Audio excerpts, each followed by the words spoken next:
ஐயோ நான் சரி சொல்றேன். அவங்க டீ குடிச்சாங்க, அப்புறம் மயங்கி விழுந்துட்டாங்க. ஒரு நிமிஷம்.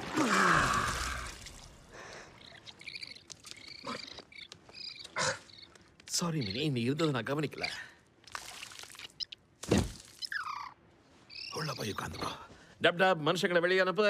தம்பி நீ போய் பொட்டானிக்கல் இண்டெக்ஸையும் டீட்டனையும் எடுத்துட்டு வா. ஓ, எல்லாரும் வெளியில போங்க. நான் பேசுறது புரியுதா இல்லையா? ஓடி போங்க.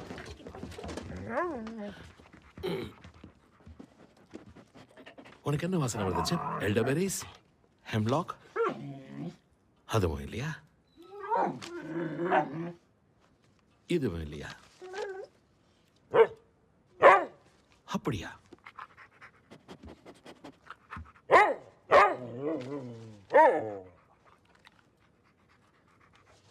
நீங்க என்ன கண்டுபிடிச்சிருக்கீங்க டூலிட்டில்? எல்லா கேள்விகளுக்கும் பதில் கிடைச்சிடுச்சுன்னு நினைக்கிறேன்.